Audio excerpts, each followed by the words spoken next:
হৃদয়পুরে যুবক খুনের কিনারা করল পুলিশ। গ্রেফতার যুবকের স্ত্রী এবং তার প্রেমিক। গত ৩রা মে খুন হন হৃদয়পুরের বাসিন্দা অনুপম সিং। মোবাইলের সূত্র ধরে ১৩ দিন পর হল রহস্যভেদ। ধৃতদের আদালতে তোলা হলে ১০ দিনের পুলিশ হেফাজতের নির্দেশ দিয়েছেন বিচারক।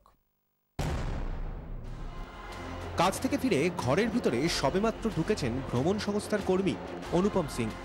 হঠাৎই মাথায় রডের আঘাত, এরপর আরও কয়েকবার রড দিয়ে আঘাত।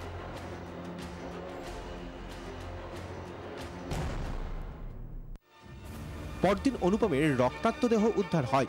দেহের কাছ থেকে পাওয়া যায় অনুপমেরই হাত থেকে খুলে রাখা আংটি। কি কারণে খুন? ছিনতাই নাকি ব্যক্তিগত শত্রুতা? অনুপমের স্ত্রী মনুয়া মজুমদারকে জিজ্ঞাসাবাদ শুরু করে পুলিশ। মনুয়ার কথায় অসঙ্গতি মেলে। তখনই সন্দেহের শীর্ষে চলে আসে মনুয়ার মোবাইল ট্র্যাক করতে থাকেন তদন্তকারীরা, আর তাতেই অশোকনগরের অজিত রায়ের খোঁজ পায় পুলিশ।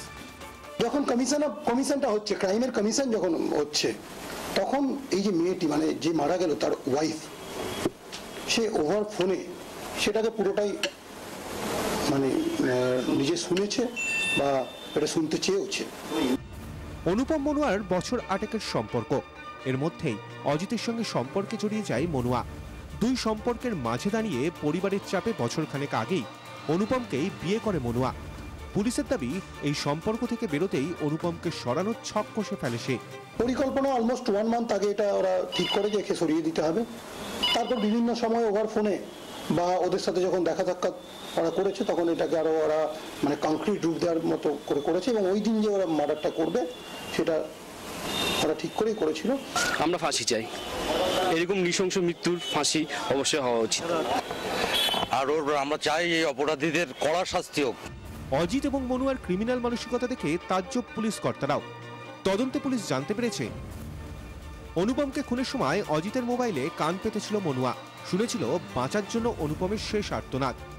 ঘটনাকে অন্যদিকে মোড় দিতে অনুপমের আংটি খুলে সেই আংটি আবার তার দেহের পাশে রেখে দেওয়া হয়।